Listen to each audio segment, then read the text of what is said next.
første spillerunde af Premier League-sæsonen 2026-27.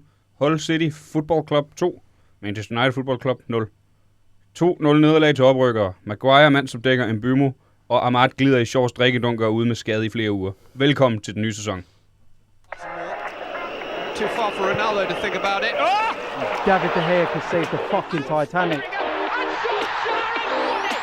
Nani.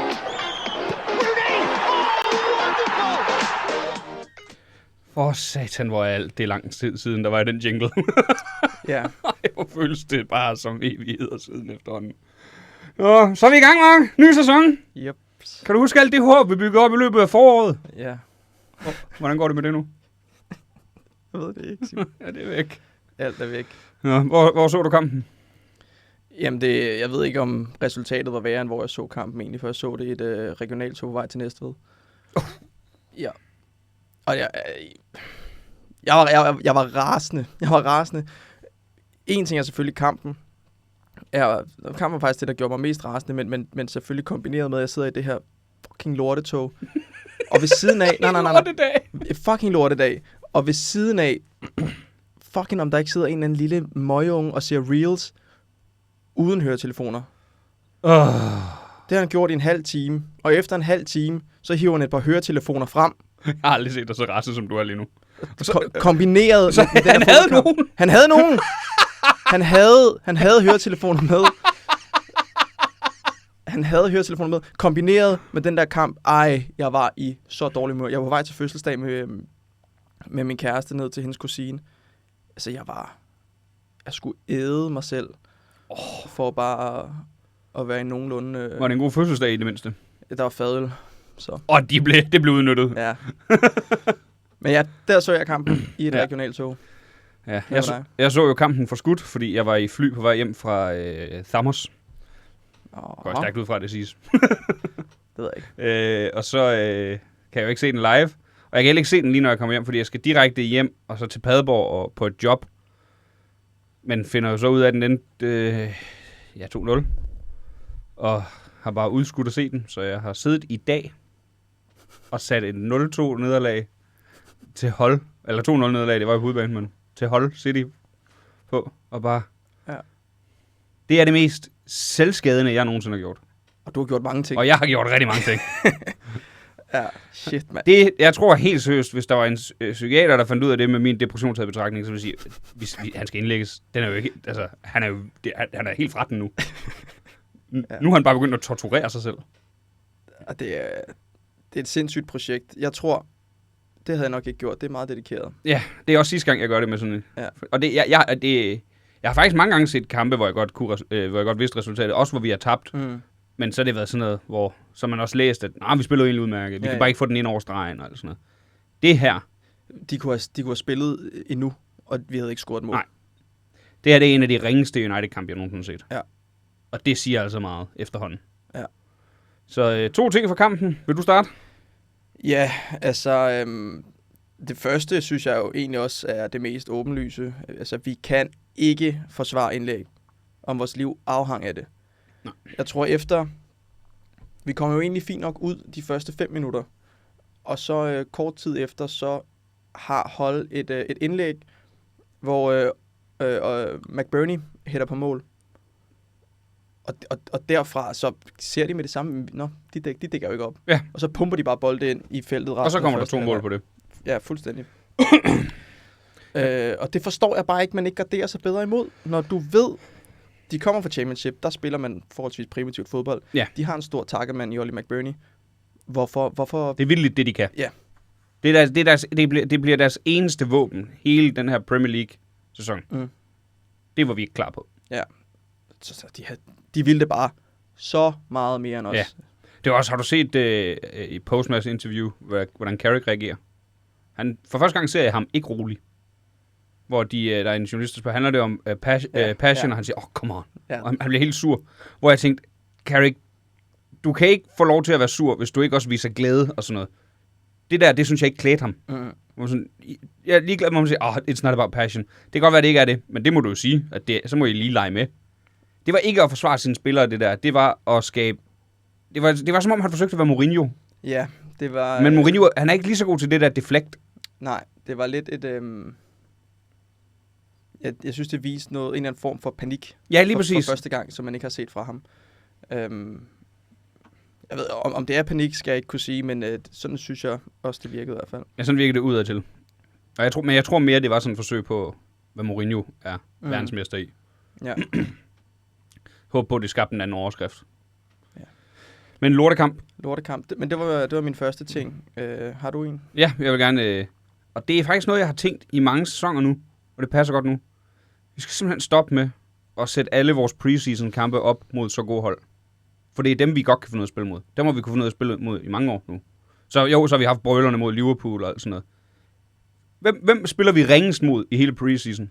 Wrexham og Leeds. Ja. For vi kan ikke dominere en fodboldkamp. Jo, så spiller vi udmærket mod PSG og udmærket mod Atletico. Starter udmærket mod Milan også, hvor Amorim så fik sin hævn, kan man sige. Ja, på en billig baggrund, ikke? Ja, fuldstændig. Men det er simpelthen der, hvor vi har haft problemer som fodboldklub. Jeg ved, nærmest siden Ferguson. Ja, når vi skal skabe fodboldkampe. Det kan vi ikke. Og hvis vi går ind i det, og det var det samme problem, vi havde sidste sæson, efter Carrick tog over. Vi fik resultaterne, hvilket er det vigtigste, og det er også derfor, han fik den kontrakt, han fik. Men vi så ikke gode ud mod de små hold. Nej. Udover sidste spillerunde. Mod Brighton. Ja. Ja. Som netop gjorde sådan, okay, så vi kan også godt mod dem, der... Fordi... Det er også det er jo... altså fucking cocktease, seriøst. Altså, så tror vi bare, at vi skal ind i den nye sæson, og så er vi bare title contenders. Ja. Og så vader vi direkte ind i det samme. Vi har ikke haft så dårlig en start, siden Ten Hag tog over. Nej, da vi tabte 4-0. Ja, og så gjorde vi ikke det 2 gange. Jo. Både mod Brighton og Brentford. Brighton taber vist 3-1 til. Ja, og så Brentford. Ja, vi bliver kørt over i begge kampe. Og det er lige meget det, som der er sket nu her. Nu skal man heller ikke male fanden på væggen. Det er en kamp i Premier League. Ja. Men det lugter lidt af. Inden jeg siger det her, vil jeg lige sige, selvfølgelig skulle Carrick have kontrakt. 100%. Han har gjort det så godt, som han kunne. Det kunne ikke være bedre. Mest vindende hold, siden han tog over i Premier League. Og jeg er stadig 100.000% Carrigan. 100%. Samme her, 100%. Men det er fordi, vi har alle de år, hvor det har været dårligt, så begynder nogle alarmklokker at ringe, og begynder at være det, hvor grund til, at jeg tvivlede så længe, og jeg tror mange andre United-fans tvivlede så længe på Carrick var, bliver det han Solskjaer 2.0. Og Solskjaer gjorde det skide godt, det er slet ikke det. Men vi vidste også alle sammen, i hvert fald nu ved vi alle sammen, der var aldrig en mulighed for, at vi vandt det mesterskab under Solskjaer. Fordi vi kan ikke... Det var også der, vi havde... Solskjaer gjorde os til det, eller han genfandt det, som Fergusons første step altid var der. Vi skal altid kunne spille omstillinger. Det er det vigtigste. Man kan vinde kampe på omstillinger. Der blev bare aldrig lagt mere på det. Nej. Ja, jeg kan egentlig og godt det var også det, vi vandt mod City over der, i Carricks første kamp. Jeg kan godt se, hvor du kommer fra. Jeg tror ikke, det er det. Dengang kunne vi jo stadig ikke, på samme måde som man kunne under Ferguson for eksempel, skabe fodboldkampe. Når du spiller så meget på omstillinger, så bliver det i hvert fald svært. Så handler det om, at du skal ramme dagen, hvor modstanderne heller ikke møder op. Ja. Og så bliver det nemmere at skabe. Og så kan man godt vinde de der. Men når hold står... Fordi... det er jo ikke, fordi hold spiller en god kamp. De spiller en fin kamp. Men det er jo ikke, fordi de spiller så godt, vi ikke kan få lov til at komme med i kampen. Nej, men de gjorde jo... De gjorde det, de gjorde, og de fortjener sejren 100%. Ja. Det er slet ikke det, jeg siger. Men det var ikke, fordi de stod super organiseret og sådan noget. Det var ikke, fordi de var med rundt, når vi spillede bolden rundt. Der var bare ingen kreativitet. Nej, og så går de meget mere ind i alle tacklinger. Der er meget mere energi for dem. Altså, der var ingen fysik på vores hold. Det var helt vildt. Helt vildt energiforladt at kigge på. Ligeglade. Alt det, jeg troede, vi var forbi, faktisk. Ja. Hvad er din ting nummer 2? Ja, det var lidt det. Rashford, tror jeg vil rive lidt op i. For jeg synes, det er fint, at Carrick han river Dorgo ud ved pausen, fordi Dorgo han spillede en skrækkelig første halvleg. Jeg tror ikke, jeg har set ham spille så dårligt i United, tror jeg. Så jeg synes, det er fint, at han hiver ham ud og sætter Rashford ind. Og wow, hvor bliver jeg bare glad af at se Rashford i United, tror jeg. Ja, det er altså, så dejligt. Han kommer ind med noget energi og en direktehed, som vi... der blev udfordret. Ja, der blev udfordret. Jeg vil ikke sige, at vi manglede det for Dorgo, men han lykkedes med det. Det gjorde Dorgo bestemt ikke. Jeg synes, han kommer ind og er den bedste i hele anden halvleg. Jamen, jeg er enig. For Manchester United. Og det er ikke, fordi han spiller en prangende kamp heller. Nej. Men han kommer ind med noget, hvor at det var... Jeg kan huske, at jeg tænkte, please ikke komme ind med den lade Rashford, som jeg tror mange lytterne ved, og mange af dem. Ja, alle. Alle tre. Nej, alle tre, ja. Nej. Ej, som jeg ved, dem der har hørt det før, nok ved, og så er vi jo to store Rashford-fans. Men han har også den negative side, og den var jeg så bange for, at han ville blive skiftet ind med. Ja, og særligt efter den exit, han havde.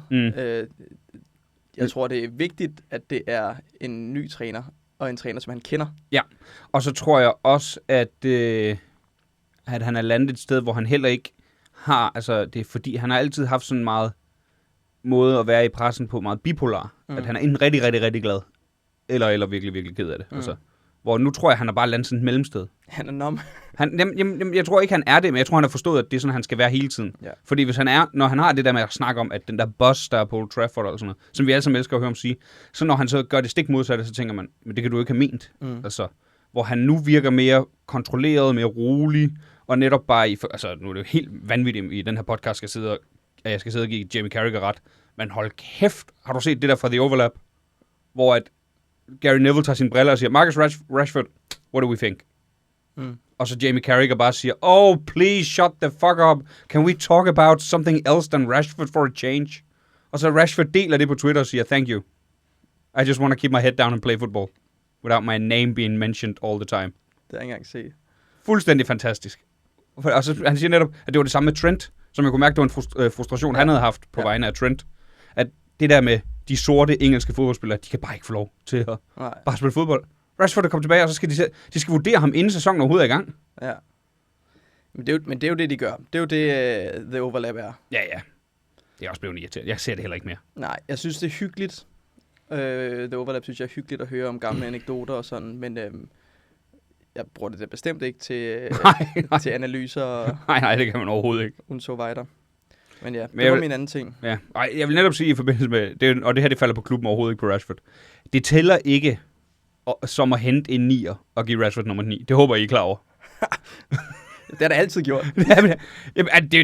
Det var det, de gjorde med Pogba. Så har vi en 6'er. Vi har givet ham nummer 6. Ja, det er åndssvagt. Fordi, hold kæft, det mangler vi. Ja, det gør vi. Jeg tror, der var mange, der tænkte efter VM, måske kan han tage den. Han kan ikke i Premier League. Nej. Og det er heller ikke der, han er bedst. Han blev ikke sat derop på Brasiliens landshold, fordi han er bedst på 9'eren. Men jeg tror heller ikke, vi kommer til at hente en 9'er. Det tror jeg heller ikke. Det tror jeg ikke. Ikke nu, hvor Rashford er kommet ind. Jeg tror, de finder en venstreback, og så er det måske... Ja, så måske en 5-6 midtbaner mere. Ja, det kan være. Fordi det er min anden ting på kampen, og det er intet mod de midtbaner, vi har hentet. Men nu virker det til, at vi også henter Baleba. Det der, jeg synes, der er underligt ved den her kamp, og hvad der har været det eneste lille men, jeg har haft forhold til transfervinduet indtil videre, er hele sidste sæsons vendepunkt, da Carrick kommer ind, det var, vi får med nu på midtbanen, og han går ind og skaber noget, som der ikke har været, og han viser sit niveau. Og nu så spiller han ikke første kamp. Nej. Og han manglede derinde. Der skete noget på midtbanen, da han kom ind. Helt bestemt. Men jeg synes, det er fint, man går ind og henter de her 2 spillere, som man har hentet på midtbanen. Helt enig. Fordi vi skal til at spille forhåbentlig flere fodboldkampe, det ved vi jo. Vi skal spille flere, for vi er jo i Champions League. Ja, vi skal spille flere, men om det holder hele sæsonen, det må vi så finde ud af. Det gør det jo nok ikke. Nok ikke. Men jeg synes, det er fint. Jeg vil så sige, skuffende start, især for Tielemans. Ja, han spiller helvede til. Er du sindssyg, hvor så han langsom ud, mand. Han ligner en, der aldrig har spillet Premier League for. Det var helt vildt. Og han har så mange Premier League års erfaring. Han så så langsom ud. Ja. Jeg tror stadigvæk på, at han bliver en skidegod signing. 100%. Det var en off-dag for alle, næsten. Ja. Men... Jeg synes bare, det var lidt bekymrende. Men vi skal lige ryste noget ferie af os, og så er vi tilbage mod Ipswich, forhåbentlig. Men jeg synes stadigvæk... Jeg forstår ikke lige, Baleba skal med. Ellers så skulle man ikke have hentet Santos, eller... Nu er vi sat med mange ind på den midtbane. Ja. Og jeg kommer ikke til at bruge mig over bredde. Der er bare andre steder, man kunne have prioriteret. Luke Shaw, han er altså færdig som starter i Premier League. Han ser langsom ud i de kampe, han ser langsom ud. Sidste sæson var han skidegod, men vi ved også, hvad der sker efter en god sæson for Luke Shaw. Men så du lige pludselig hans samarbejde med Rashford? Ja, der var noget der. Der var lidt der. Men det kan han ikke holde en hel sæson. Nej. Igen, det tror jeg simpelthen ikke på. Der er jo ikke slutrunde til sommer. Nej, men der skal hentes en ny venstre bak.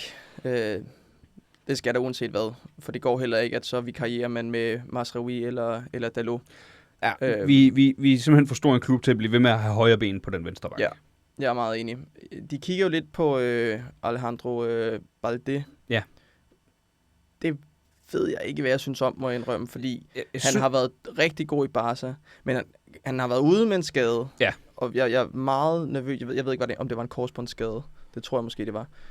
Det var i hvert fald en lang skade. Men der er et eller andet i at hente spillere, som har den der type skader, som jeg ikke bryder mig om. Specielt når det er Luke Shaw, vi har på den plads i forvejen. Ja, og så ved jeg heller ikke, om jeg synes, han er for spinkel. Måske. Ja, måske. Jeg kan godt forstå, at vi trækker os fra Lewis Hall. Det bliver for dyrt. Ja, selvom jeg Og det synes jeg faktisk... Ja, det vil jeg også. Men jeg synes faktisk, det har været klædeligt, at vi begyndt at gøre det. Ja. Enig. Ja. Skal vi videre til Fidusbamsen? Jeg vil gerne starte. Ja. Fidusbamsen for mig går simpelthen til Holds-fans for deres tierfaktor. Det synes jeg er meget griner. Jeg har aldrig... altså, det er rage-baiting, Ja. som Og det kan jeg kun respektere. jeg er aldrig blevet baitet så hårdt. Jamen, jeg var også virkelig rasende, da jeg så det, men jeg var også sådan, ved I hvad? Godt spillet. Fuck, mand. Der får I mig. Der er ikke noget at sige. Det er den mest... Det er vanvittigt provokerende. Det er så irriterende. Også fordi det er på sådan en zesty måde, og de gør det bevidst, tror jeg. ja, de ved, hvad de laver. Fuck, mand. Og det må man simpelthen... Og jeg var rasende, mens de gjorde det. Men jeg var også sådan lidt... Ved I hvad? Jeg har altid respekteret en god rage bait. Og jeg har altid respekteret noget godt shithousery. Det var først i går, jeg kunne se det sjove i det, vil jeg sige. Ja, men det var også fordi, jeg så det jo efter, jeg vidste, vi havde tabt. Ja, det var først i går, fordi hele min TikTok... Lad være. Du skal ikke blive ved. Hele min TikTok var fyldt med det der i søndags. You're getting mauled by the tigers. Jeg fucking smadrer jer, mand. Ja, idiot. Hold jeres kæft. Jeg håber, I rykker ned. Men, du er jo også glad for noget godt shithousery. Ja, det er jeg da. Det er jeg da. Jeg kan da også godt se nu, at det er ret sjovt lavet. Jeg håber, at de gør det igen mod nogle andre. Mod Liverpool, for eksempel. Ja, det vil være dejligt. Det vil være klædeligt. Jeg giver min fidusbamse til Rashford. Ja, det var faktisk også mit andet bud. For at være kommet hjem og med god energi og god attitude. Fars dreng. Sende Lammens. Samme her. Den eneste, der kan være sin præstation bekendt over alle 90 Specielt, for jeg ved ikke med dig, efter hans drop for Belgien, der så man tænkt, det er en ung keeper, det har ødelagt karriere før, det der. Ja, men... Jeg troede heller ikke, han virker ikke som typen der. Nej. Og det var bare rart, at han allerede nu går ind og viser, det har jeg ikke tænkt. Nej, det er hvad der sker. Alle laver fejl på arbejdet. Han er en dygtig målmand. Han er ikke Jesus. Der er ikke noget, han kan gøre på de der 2 mål. Det skulle ikke hans. Nej, det er jo overhovedet ikke hans. Jeg synes faktisk, at det var også rart lige i forhold til den Belgien-kamp, at sådan som Courtois, som jo måske har været verdens bedste målmand i nogle sæsoner, han selv efter kampen siger han også bare, ja, det sker. Og så ryger ud af sit sidste VM. Ja. Men altså, så du den kamp? Ja. Det er første gang, jeg nogensinde har set en kamp med 3 dårlige målmænd. Ja. Courtois står også en lortekamp. Unai Simon står en lortekamp, og så kommer Senne Lammens ind og står en lortekamp. Ja. Det var meget grineren at få lov til at opleve. Bare lidt træt, det skulle være fars dreng. Men han er videre. Han er videre. Og det er dejligt, for vi får brug for ham den her sæson. Det ligner det. Og ellers så har vi jo lige hentet en ny anden keeper. Kæft, hvor er jeg glad for, at vi har fået shippet Brahim Diaz afsted. Ja, og kæft for det dejligt, Senne Lammens har nummer 1. Ja, det er rigtigt. Min målmand skal have nummer 1. Der er jeg stokkonservativ. Ja, jeg er meget enig. Og så synes jeg, det er fint, man henter en Karl Darlau. Skidegod signing. Det er jo gratis fra Leeds. Han er 35 år gammel, han er sikkert hyggelig omklædning. Ja, så har Senne Lammens ham og Tom Heaton i den der målmandstrio. Det er så fint. Det tror jeg er meget sundt. Det er så fint. Men nej, det var jeg kan faktisk huske, at vi hentede Onana. Og han ville have nummer 24. Og sådan. Jeg hader Onana. Ja, det gør jeg også. Og jeg vil jo ikke lade det. Da han gjorde det, kan jeg huske, at jeg tænkte, nu skal du heller ikke bedømme ham på sådan i bund og grund ligegyldig beslutning. Men nu må jeg godt. Fuck, hvor er det irriterende. Du kommer og skal være Uniteds målmand nummer 1, og siger, jeg vil gerne have nummer 24. Du er keeper. Du er nummer 1. Der er ikke noget, der hedder anden. Den hedder 1, 16, 32. Ja. Og jeg ved godt, Senne Lammens var 31 sidste sæson. Den synes jeg er fair nok. Ja. Den er okay. Men han har nummer 1, og det er dejligt. Det er rigtig dejligt. Har du mere, du vil sige om den fantastiske kamp? Nej, jeg vil faktisk gerne videre. Ja. Jamen, så lad os komme til det åbne segment. 3 premierships, and I won more premierships alone than the other 19 managers together. Det havde han 100% sagt. 3 for me and 2 for them. Respect. Real Madrids nye træner. Jeg synes ikke, at Bruno fortjente ikke en breaker i dag. Nej, det gjorde han ikke. Han spillede helvedes til. Og nu nævnte du selv Mourinho før. Så synes jeg kun, det var passende. Det var en dejlig breaker at give. Det åbne segment. Jeg tror, der er mange, der vil forvente, at vi skal snakke om transfer nu. Det skal vi ikke. Nej. Vi snakker en lille smule om det i kamp, eller vi runder kampen. Vi vælger at snakke om transfer, når transfervinduet er lukket. Ja. Så kan man bedømme det. Så kan vi give karakter og sådan noget. Vi skal snakke om noget, der er lidt mere positivt. Vi skal rangere de nye trøjer. Jeg troede, det var din HIV-test. Min HIV... Hey! Ja, vi skal rangere de nye trøjer. Der er jo så bekendt den klassiske hjemmebane. Røde med de tykke Adidas-striber. Krave. Så har vi den blå udebanen. Der giver lidt vibes af Ronaldo for mig. Og så har vi den Ivory. Ja. Hvide tredje trøjen. Den cremefarvede. Den cremefarvede. Elfenbens. Ja. Med lidt subtile detaljer. Har du en favorit? Skal vi ikke starte omvendt? Så lad os starte Min nummer 3. Det går til hjemmetrøjen. Den kan jeg godt være med på, faktisk. Ja. Og det er ikke fordi, den er grim. Den er bare lidt kedelig. Ja. Og jeg har stadig ikke helt besluttet, hvad jeg synes om de der tykke Adidas-streger. Nej. Jeg tror faktisk, det der irriterer mig mest ved de tykke Adidas-streger, det var, at det var som om, det, de har eksperimenteret med på Manchester Uniteds hjemmebanetrøje, det er Adidas brand. Og det irriterer mig.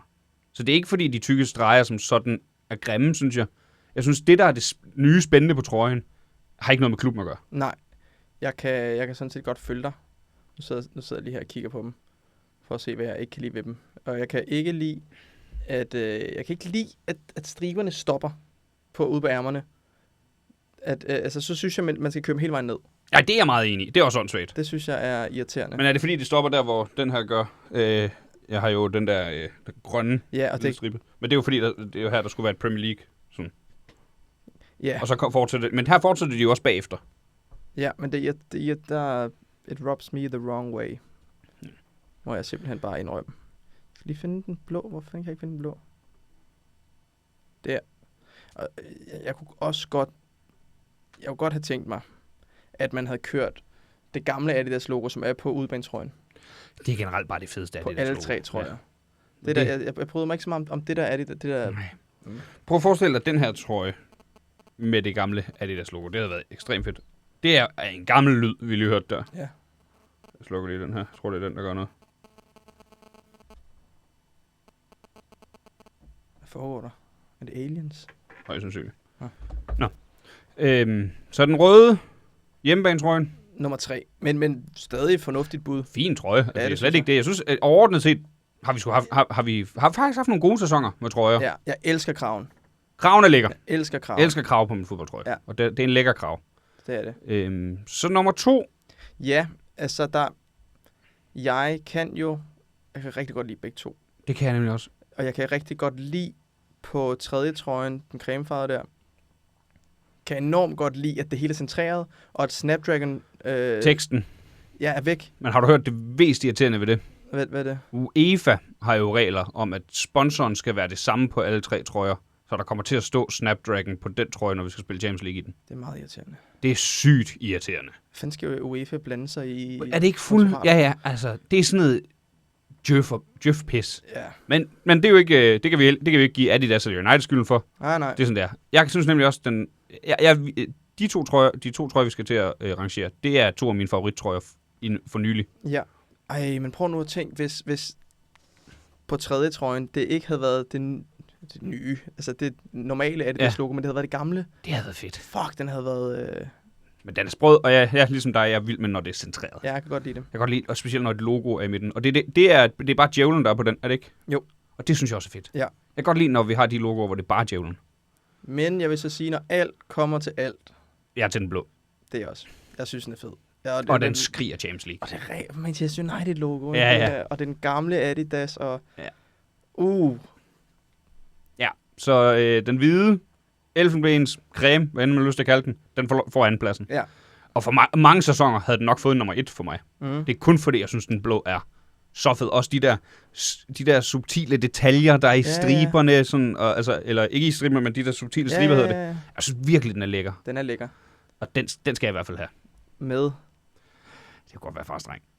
Jeg tror også, jeg skal have den. med farstreng bagpå. Mm. Men de skal have gjort sig fortjent til at købe den.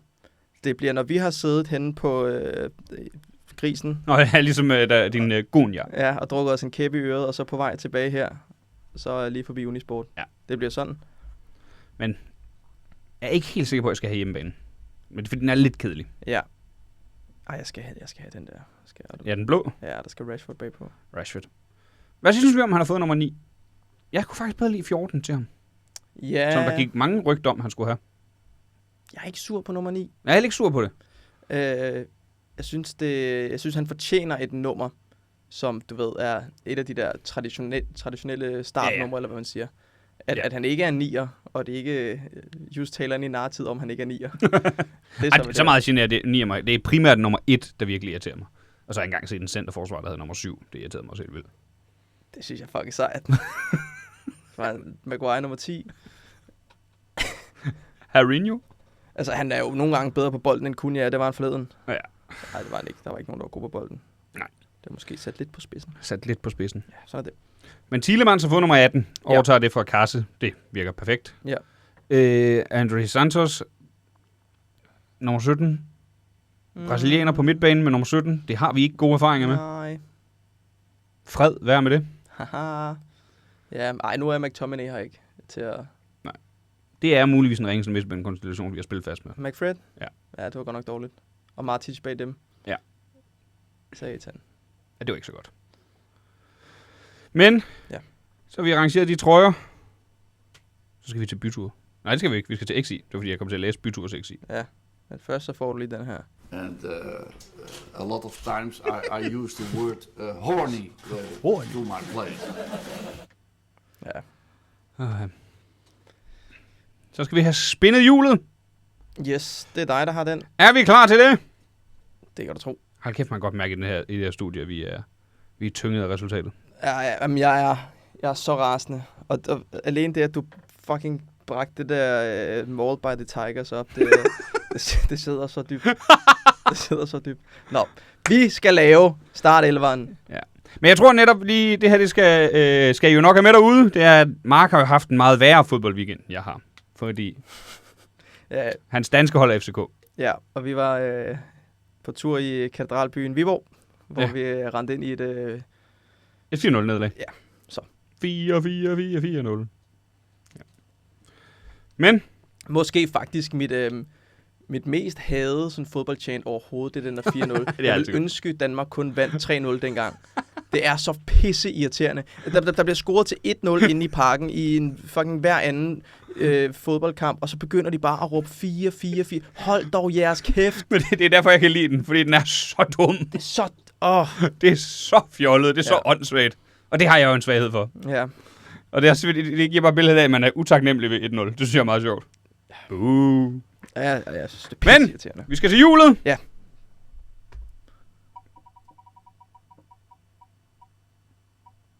Det passer sgu meget godt. Kaos XI. Kaos XI. Det er spillere, der bare emmer af kaos. Og jeg starter André Onana på mål. Jeps, jeg skriver ned her. Der er ikke noget bedre bud, er der? Nej. Kaos. Peter Schmeichel var der også noget kaos over, men det var mere noget kontrolleret kaos. Ja. Ej, det kan kun være Onana. Hvad stiller vi en 4-3-3? As per use. En højre dør. På højre døren. Det kunne godt være Dalot til tider. Ja. Yeah. Til tider har han ikke set super ud. Sendte jeg ikke det der meme til dig med Mr. Wrong Person at the Right Time? Det er det. Jeg tror, vi har snakket om det før. Simon sendte mig en reel af alle Dalots chancer, hvor altså, han kommer jo frem til ekstremt mange chancer, og han tordner den over hver gang. At en bak i en flad firkæde kan komme frem til så store chancer. Det er imponerende, det er flot. Det er virkelig flot. Og så har han bare kiggert slutprodukt. Det er helt vildt, mand. Det er helt håbløst. Ja. Skal vi smide ham ind? Ej, hvem har vi mere haft? Ja, lad os lige prøve at tænke. Altså Valencia, der var ikke så meget kaos over det. Der var mere kaos, dengang han var længere frem. Ja, Rafael heller ikke. Nej. Der var noget kaos over Rafael. Jeg synes ikke, det var galt. Jeg synes ikke, det var så galt. Han fik mange dumme røde kort. Og så var det også... Og kaos er jo også det der, hvor... Gjorde han alligevel det? Fik han ikke sådan 3-4 stykker, og så mange kampe spillede han jo heller ikke.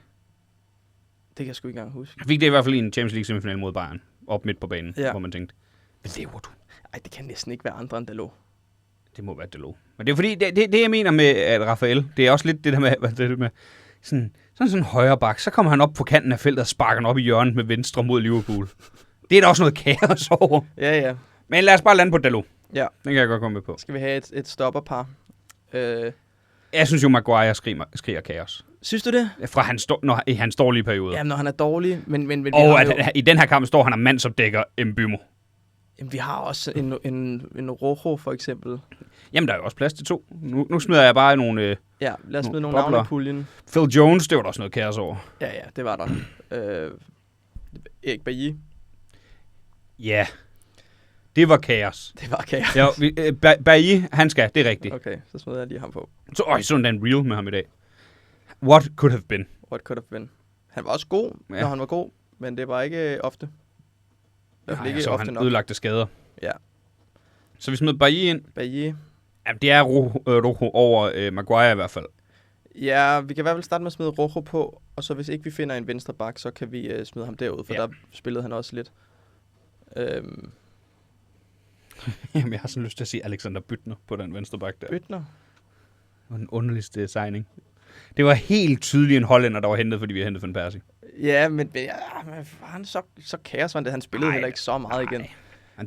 Han scorede i sin debut. Han scorede i sin debut. Sammen med Nick Powell. Mod Wigan, tror jeg det var. Ja, det var det. Hvem fanden har der mere været på den venstre bak? Der havde vi jo haft et væld af venstre baks i en periode. Der var en sæson, hvor vi spillede med både Telles og Brandon Williams. Ja, og Reguilon har vi haft. Reguilon. Luke Shaw. Ja, Evra. Det er der overhovedet ikke noget Nej. kaos over. Jo, der er lidt, men ikke... Det var mere af banen. Ja. Altså, så er der jo en Fabio. Så mange kampe spillede han heller ikke. For min skyld kan vi egentlig godt smide Maguire ind i midten, og så smide Rojo derud. Jeg skal vi ikke gøre det? Jo, det kan vi godt. Jeg føler, at der er et eller andet oplagt, vi glemmer. Ja, men det Men folk må sige til. Ja, ret os endelig. Så må I jo hjælpe for helvede. Ret os endelig. Ja, det kan ikke være rigtigt altid os to, der skal sidde her. Det er utroligt. Vi gider ikke engang lave den her podcast. Nej. Vi gør det for jeres skyld. vi gør det for jeres skyld. Så skal vi op på midtbanen. Ja, jeg synes godt, vi kan skrive Fred på. Hold kæft, noget pis. Ja. Til tider. Nogle gange var Fred god nok, men oftest var han pis, synes jeg. Han blændede mange med, at han var så smilende. Ja. Og han virkede sympatisk. Ja. Det er rigtigt. Men som fodboldspiller, der var han ringe. Ja. Med gode øjeblikke. Men når vi snakker kaos, er det også sådan nogle psykopater? Fordi så er der jo også en Roy Keane. Jeg sad netop og tænkte man Roy ikke kan Keane. komme udenom. Det er jo også lidt kaos. Jeg synes netop også, Roy Keane skal på. Og så kan vi heller ikke komme udenom Casemiro, som også helt hul i hovedet får nogle røde kort en gang imellem. Ja. Han skal i hvert fald nævnes. Ja, han skal nævnes. Også lidt, og det er meget, det er stik modsat, hvordan han var på bolden. Men der var også kaos over Scholes defensivt. Ja. Jeg tror ikke, han skal på, men han skal altså lige nævnes. Og det samme skal Pogba, som også er magisk på bolden, eller i hvert fald var i United. Men han lavede satme også nogle mærkelige ting. Kan du huske mod, var det mod Southampton, hvor der bliver sparket på mål? Jeg ved ikke, om det var mod Southampton. Der bliver sparket på mål, og han dækker sit hoved. Ja! Og så er der straf. Altså, hvad fanden laver du? Du er professionel fodboldspiller. Skal da ikke tage med hånden? Du er bange Din for bolden. idiot. Ja, der var også noget kaos over ham. Der må være nogle flere. Der må være nogle af de der i vores dårlige periode. Ja, hvem har vi haft? Vi har haft... Der er også noget kaos, men det var på den gode måde, over Fellaini. Ja, det er der 100%. Og det er jo den gode kaos. Vores plan B. det kan jeg godt lide, det bud faktisk. Skal vi ikke smide Fellaini på? Også fordi Jeg elsker Fellaini. jeg elskede Fellaini. Ja, det gør jeg virkelig også. er så træt af, at jeg ikke fik købt en trøje med ham, for jeg synes virkelig, han var fed. Han var så sej. Ja. Og han elskede klubben. Det gjorde han. Ej, han var sej, mand. Og bare, det var det 2-3 trænere i streg, hvor han var helt tydelig plan B. Altså bare, vi kan ikke score, så skiftede Fellaini ind. Og så da vi ikke havde ham mere, så fik McTominay. ja, lige præcis. Ja. Ej, Fellaini var jeg stor fan af. Så midtbanen blev... Fred, Keane og Fellaini. Ja. Yeah. Lidt defensivt præget. Ja. Yeah. Nå, en som i hvert fald er sikker som amme i kirken, det tænker jeg er Wayne Rooney. ja, lige præcis. Det var vi meget enige om. Det er ham, der er op foran. Helt op foran med ham. Stjernepsykopaten. Så skal vi have en kant. Det er Skinhead Rooney, vi snakker om. Skinhead Rooney. På kant har vi haft sådan nogle kaos-typer der. Det er jo meget sjældent, kantspillere også er kaos-typerne. Ja. Så skal vi tænke i sådan nogle Anthony og Rottebaner. For det er jo også en eller anden form for kaos. Ja. Han kunne også sige, og det er jo ikke kun til hans fortjeneste, Rashford har også skabt en del kaos i klubben. Ja. Men det er også bare en kedelig en at smide på. Det er det lidt. Har vi haft sådan nogle... Vi må sgu da. Altså, jo, måske Valencia. Ja. Det der... Og igen, det var jo den gode kaos. Ja. De der... Altså, han var allerbedst. Og tonser igennem. Ja, tonser igennem alle, der stiller sig foran ham. Og... Lidt det samme Dorgo har i sig også. Ja, lige præcis. Ja. Vi kan godt smide Valencia på. Også en af mine all-time United-favoritter. Ja, var der bare i, jeg ved ikke hvor mange år. Kunne ikke et ord engelsk. Nej, alt for grineren. Så skal vi have en... Men han var bedst. Ja, han var sindssygt god. Og det er lige der, hvor der går rygter om, at nu vil Real Madrid og Barca have ham, og han bare melder ud. Han kommer aldrig til at vælge nogen over United. Han forstod jo ikke, hvad de sagde jo. Nej, det var det. Only United. Hvordan kunne han være kaptajn, når han ikke kan sproget? Det synes jeg også er imponerende. Ja, det er faktisk meget flot. Nå, ja, men han gjorde det jo glimrende. En højre wing, venstre wing må det så være. Sådan et venstre wing. Hvem har vi haft derovre? Vi har haft...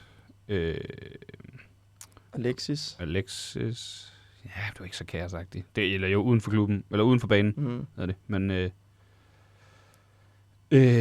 Så... Martial, men igen, det er også uden for banen. Der var lidt kaos der. Di Maria, det var meget uden for banen. Ja. Men han spillede med ind på midten i United. Depay. Ja, Memphis.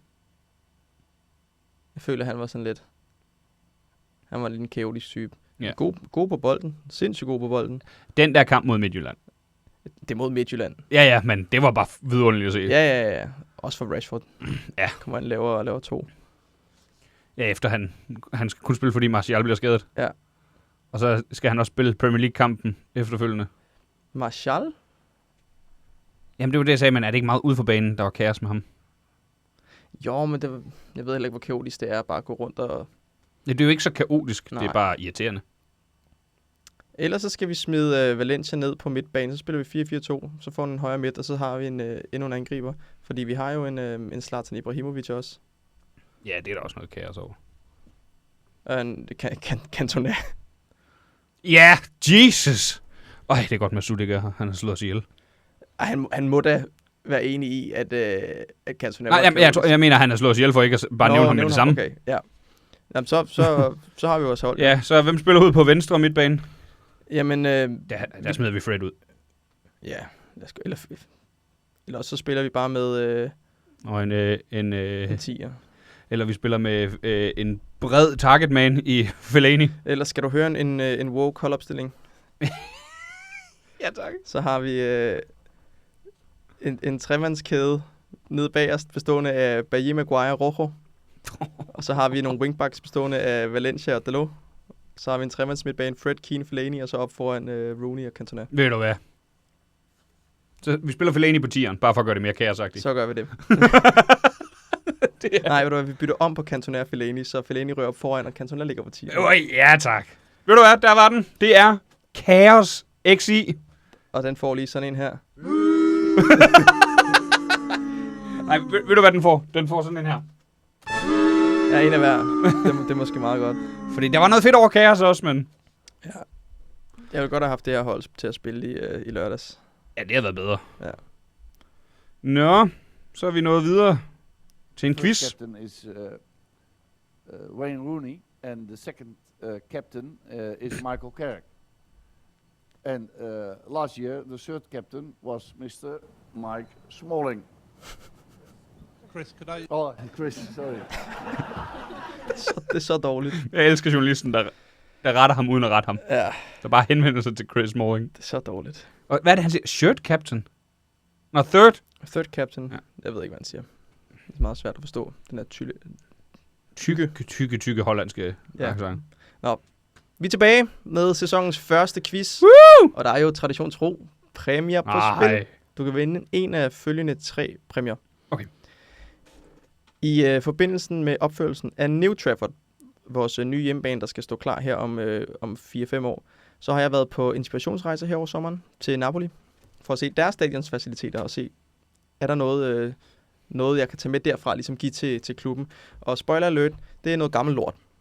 Så det var der ikke. Det skulle jeg nok have tjekket forhånd.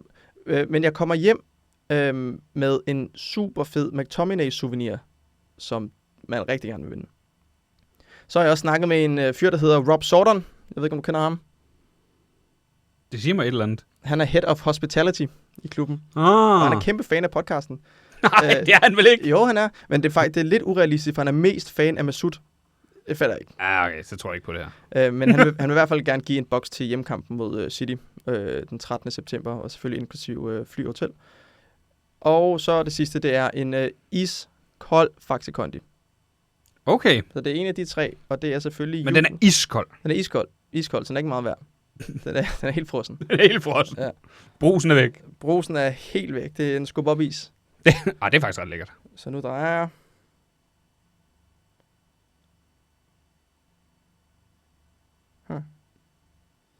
Det er McTominay. Nej! Jo. Nej! Man kan vinde en McTominay-præmie, så må vi håbe, du gør det. Du skal have 3 ud af 5 korrekte, Modtaget. for at få præmien. Og du får lige lidt transferspørgsmål at starte på. Du skal give mig vores 5 dyreste indkøb nogensinde. Og det er, jeg skal bruge 4 ud af 5. Okay. Jamen, der er Paul Pogba og Anthony. Korrekt. Okay. Jamen, så er spørgsmål, fordi Alexis er jo nok ikke med, fordi så dyr var han ikke, fordi vi også skal Mkhitaryan med i det. Di Maria? Han er nummer 9. Holy shit, hvor har vi været ringe på det transfermarked. Ja, jeg tror, du skal lidt længere. Meget nyere. Okay. Du har 2 gæt til at ramme 2. Holy shit. Nu skal jeg lige tænke, hvad fanden, fuck, vi har betalt mange penge for nogle spillere, vi ikke skulle betale så mange penge for. Det er Fred var dyre, var han ikke? Ja, det er ikke et bud, men jeg tror, han var Fred var dyr. ikke dyre. Jesus, det er sgu ikke sikkert, jeg kan den her. Jeg sidder blanker helt. Ellers så kan jeg give dig nogle hints. Du kan enten få klubben, de kom fra, eller du kan få et år. Giv klubben, de kom fra. Vi har en, der kom fra Everton. Og det er Lukaku. Jeps. Selvfølgelig Lukaku, ja. Og så kan du få en sæson. Jeg vil gerne have en sæson. 21-22 sæsoner.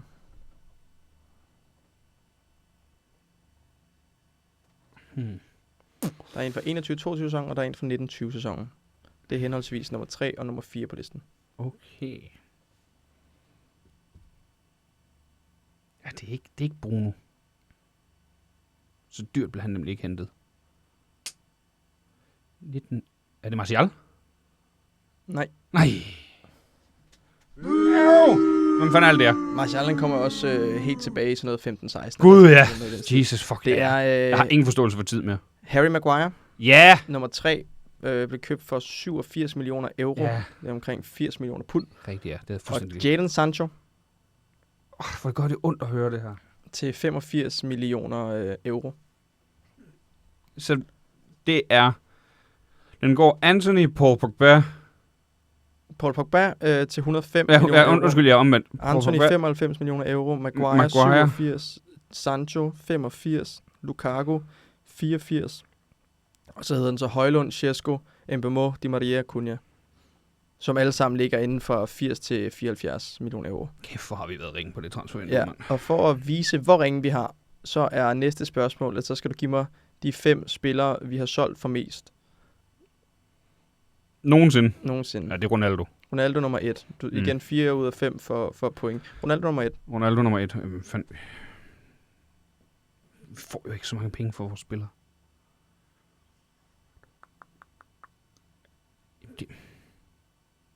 Det er nok... Er det Van Nistelrooy? Han er overhovedet på. Nej. De nyere... Hvor er det pinligt, det her. Hvad fanden har vi solgt?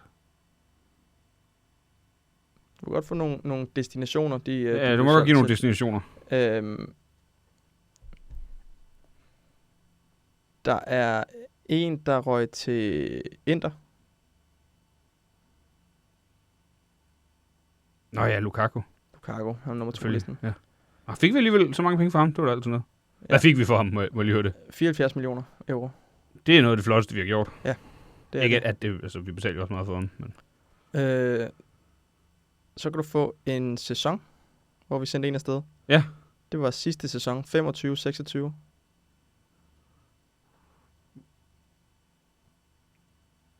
Fanden sendte vi afsted der, til, som vi kunne få nogenlunde penge for? Er det Højlund? Højlund er på listen, ja. Men det var den her sæson. Ja. Så den er god det er nok. noget, som han blev udlejet. Ja. Men er det Anthony? Han er ikke på. Så du får desværre en... Hvem fanden er det? Altså, det er verdenshistoriens største scam. Vi får 46 millioner for Alejandro. Nå ja. Jesus. Rodinacho. Jesus, og så Di Maria, han er nummer 3. Jamen, vi får... Sorry, jeg har fuldstændig glemt, at vi snød Chelsea så meget. Ja, det er lækkert. Men nu skal du altså gøre ren bord. Okay. Spørgsmål 3. Uha. Nu har vi jo Ipswich her på søndag. Så du skal nævne en fodboldspiller, der har spillet i både Manchester United og i Ipswich. Det tror jeg sgu ikke, jeg kan. Jeg aner ikke, hvem der har spillet i Ipswich. Og der er nogle nyere. Ja. Jamen, er det nogen, vi har haft udlejet til det? Der er nogen, der har været udlejet, men der er også nogen, der har spillet fast. Jeg kan nævne en, der har spillet i Hull og United. Det gør ikke noget. Nej, jeg leder ikke efter Maguire. Og det var faktisk Paddy McNair, jeg tænkte på. Okay. Altså ham her, i hvert fald den mest fremtrædende på den her liste i Manchester United-regi. Ham roste vi sidste sæson. Fordi han er gået på pension. Nå, det er Ashley Young. Ja. Det er rigtigt. Så er der også en. Du skal nok få den, men du skal lige gøre dig helt fortjent til den, synes jeg. Så har vi en forsvarsspiller her, som røg til Norwich i, hvornår var det? Omkring 2018? Nej, det gjorde han ikke. Omkring 222 eller sådan noget røg han til Norwich, mener jeg. Er det Brandon Williams? Han har også været der nemlig. Har han været i Ipswich? Han har været i Ipswich. Det var jeg slet ikke klar. Så har vi en, som simpelthen pakkede Mbappé. Det er Tuanzebe. Yes, de har alle tre været der. Jeg vidste sgu ikke, Tuanzebe havde været i, eller Brandon Williams. Ja. Jeg vidste godt, at Young havde. Det er bare glemt. Men... Du får den her. Ja, tak. Jeg kan nævne 3. Sådan. Ja, Tuanzebe også en karriere, what could have been. Ja. Så jeg kan så sige, at... Var det ikke samme uge, han pakker både Alexis Sanchez og Mbappé? Jamen, han var vild jo. Ja. Hvad skete der? Jeg ved det ikke. Skade? Det var det sikkert. Ja, måske. Ashley Young, Brandon Williams, Tuanzebe, Danny Simpson har været der. Så har Will Keane, Danny Higginbotham, Josh Harrop og en masse andre, jeg ikke kender. Jeg kan faktisk godt huske at se Danny Simpson i en Ipswich trøje på et billede. Men det havde jeg aldrig gravet frem. Nej. Nej, det var og de andre, det vidste jeg ikke engang. Nej, det var også derfor, jeg tænkte, at Ashley Young nok var den mest åbenlyse. Ja. Du får et career path spørgsmål her. Okay. Manchester United. Er det eneste? Det er jo snyd. Der er jo 2 rigtig stærke bud. Har jeg et gæt? Så du giver mig en 50-50. Der er flere. Ja, men jeg ved godt, hvad for en af de 2, hvilken 2 du forhåbentlig tænker på. Eller? Jeg tænker på Giggs, Scholes eller Neville. Gary. Prøv at gætte på en af dem. Jeg siger Giggs. Det var Scholes. Ej, det var sjovt. Du får lige... jeg har en rigtig... Det var virkelig tarveligt. Jeg vidste godt, du ikke ville tage Gary Neville, for ham var vi sur på tiden. Jeg er også altid lidt sur på Scholes. De er alle sammen lidt nogle fjolser. Nå. Første klub, Manchester United. Anden klub, Lyon. Tredje klub, Istanbul, Başakşehir.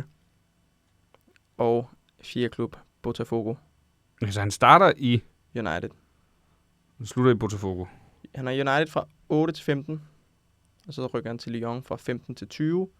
Istanbul, Başakşehir fra 20 til 21. Og så bruger han fra 21 til 24 i Botafogo. Det er Rafael. Det er Rafael. Det er korrekt. Stærkt. Nu bliver det spændende. Nu bliver det rigtig, rigtig spændende. Der er mulighed for et comeback. Der er mulighed for et comeback. Du er helt ude i Fergie-tid nu. Ja, kom så. Du skal fortælle mig, hvem der scorede det sidste mål for Manchester United i Premier League-sæsonen 25-26, altså sidste sæson. Jeg skulle til at sige Patrick Dorgo, men det var det ikke. Det var jo det første mål. Ja, det var nemlig det første mål. Kan du huske, hvem der mere scorede i den kamp? Men er det Bruno? Det er det da. Det er korrekt. Nu finder jeg lige præmien til dig.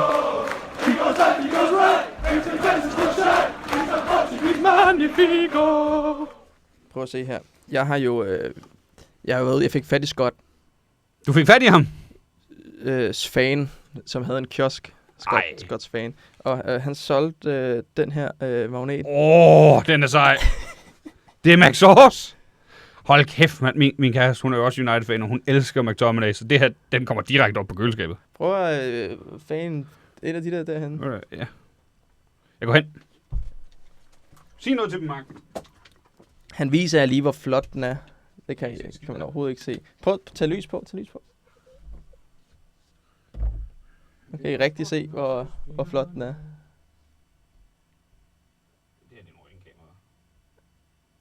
Det er simpelthen et flag fra en... Ja, det er et flag fra en kamp på stadion. Ja. Med Max Ors Hamshiel. Fik du egentlig købt en McTominay, tror jeg? Nej, det gjorde jeg sgu ikke. Nå, det snakker du ellers meget om. Jamen, de havde det ikke i shoppen. What? Jamen, de havde ikke deres trykker. Du ved ikke. Jeg gad ikke købe sådan en fik en. Nej, det kan jeg godt forstå. Så jeg kom jo hjem uden, desværre. Den er her til gode. Ja. Men stærkt, det var jo sæsonens første quiz. Ja. Og for første gang en... Og skraber den til mig. Ja, men en rigtig præmie. Hvad mener du? Der har da været slik og alt muligt. Nå ja, det er rigtigt. Men jeg kan godt mærke den måde, du snakker om det. Der er faktisk en lille chance, hvor der er noget. Jeg ved jo, du har været i Napoli.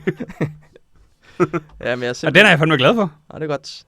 Jeg er ked af, at jeg ikke kom hjem med Intel til det nye stadion, desværre. Skal vi ikke lade være med at snakke om det nye stadion? Jeg bliver så ked af det. Jo, det kan vi godt lade være med. Den her kan vi... Han spillede dårligt sidst, men vi kan godt tåle den. Ej, nu snakkede vi lige om Brighton-kampen, så... Here is Bruno Fernandes corner, whipped in. Header off the bar and in! And Bruno Fernandes writes his name in the history books. Assist maker, chance creator, Bruno Fernandes. 21 assists. Record breaker. Yes. Så kan vi faktisk lige snakke om noget, der har irriteret mig med United-fans online efter VM. Der er nogen, der har vendt sig på Bruno. Hvorfor? Fordi de synes, han ikke fodrede Ronaldo nok. Nu siger jeg lige noget, og det kommer fra en kæmpe Cristiano Ronaldo-fan. Og du har Ronaldo bag på din 08-trøje. Yes. Det er to store Ronaldo-fans. Ingen spillere over klubben. Hvad de ikke forstår. Bruno, vores bedste spiller, ikke bare i sidste sæson. De sidste, 6 år har han været vores by far bedste spiller. Og så vinder I på ham, fordi de ikke vinder VM. Og bevares, jeg skal ikke sidde og forsvare Brunos VM. Han spiller af helvedes til. Men det er jo ikke kun ham ind på den midtbane, der spiller af helvedes til. Vitinha og João Neves. De er 2 af verdens bedste midtbane. 3 af verdens bedste midtbanespillere på den midtbane, og det fungerede bare ikke. Det er jo ikke fucking Brunos skyld. Nej. Plus, hold jeres fucking kæft. Det er Portugal, det er ikke Manchester United. Nej. Og det er Ronaldo, det er ikke Manchester United. Ja. Jeg tror, selvfølgelig havde jeg da også en drøm om, at jeg troede Portugal ville gå hen og vinde VM, fordi jeg så den midtbane der, og tænkte, hold nu kæft, mand, hvis de kan spille sammen. De burde i hvert fald kunne have noget længere, end hvad de gjorde, og spillet bedre, end hvad de gjorde. Fuldstændig. Det var klart slutrundens skuffelse. Men jeg vil da ikke høre, at United-fans brokker sig over Bruno, Nej, fordi han spiller dårligt der. shut up. Bruno spiller et dårligt VM, men det gør de sgu næsten alle sammen på det hold. Meget enig.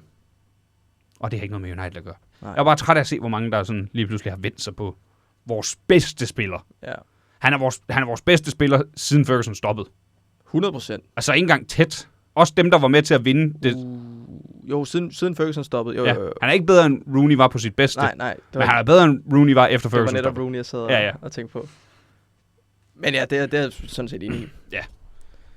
Godt, det skulle jeg bare lige ud med, for det virkelig irriterede mig. Det er godt, det er ude. Det er fars dreng, 100%. og ham passer vi på. Godt. Nå, vi har jo 2 ting tilbage. Yep. Hvad pusser vi Schmeichel på? Jamen, jeg pusser simpelthen Schmeichel på alle de 11, der startede, undtagen Lammens, og jeg pusser ham også på Carrick. Det er næsten det samme, jeg har gjort. Jeg har skrevet hele holdet og trænerstaben. Ja, så. Det er simpelthen en dum karakter. Fuldstændig. Og det er hele. Det er dem alle sammen. Ja.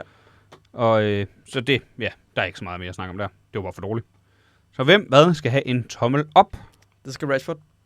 for fars dreng? Mm-hmm. Det kan jeg godt forstå. Jeg overvejer det også. Men jeg har givet den til, nu det er jo siden vi optagede sidst. Så jeg giver den faktisk til klubben for at trække sig fra Elliot Anderson-transferen, Matheus Fernandes-transferen og Sandro Tonali-transferen. Eller Tonali hedder det. Ja. Det synes jeg var virkelig dejligt at se. 100%. At vi bare siger, det er simpelthen for dyrt. Vi har fået 2 nye midtbanespillere til Til en midtbanespiller. til 2/3 af prisen for Ja, 2/3, Elliot Anderson. Ja. Så ja, det forstår jeg godt. Jeg tror ikke, Elliot Anderson får så god en sæson. Fordi det er meget sjældent, de der prisskilte på midtbanespillere går op. Ja. Fordi Jeg ved det kan ikke rigtig lade sig gøre. Og det er ikke, fordi han ikke har niveauet. Det er fordi, I kan bare se Pogba. De der penge, det er noget, vi giver til folk, der får mange assist eller mange mål. Ja. Og han er en defensiv midtbanespiller, Jeg synes, det er der svært. kan komme med frem. Jeg synes, det er svært at spå om. Jeg ved det ikke. Jeg har svært ved at se, han skulle... Altså man kan sige, Declan Rice, han er lidt løftet det prisskilt, han render rundt med. Ja. Men jeg ved ikke, om jeg ser det samme i Elliot Anderson, som jeg ser i Declan Rice. Det bliver spændende at se. Forhåbentlig så er han... Det bliver meget spændende. Forhåbentlig så er han elendig. Ja, forhåbentlig. Og det er ellers, for jeg kan godt lide ham. Men Ja. nu spiller han i City, så det er han selv ud om. Ja. Så tror jeg nok, at han græder meget over. Har han bare at gøre. Ellers så skriver jeg nogle grimme ting på Twitter. Det er klart. Jamen, ellers så... Ja, transferet, det skal vi jo nok få snakket om, når det er færdigt. Men Ja. jeg kan da i hvert fald hurtigt... Der skal hentes flere.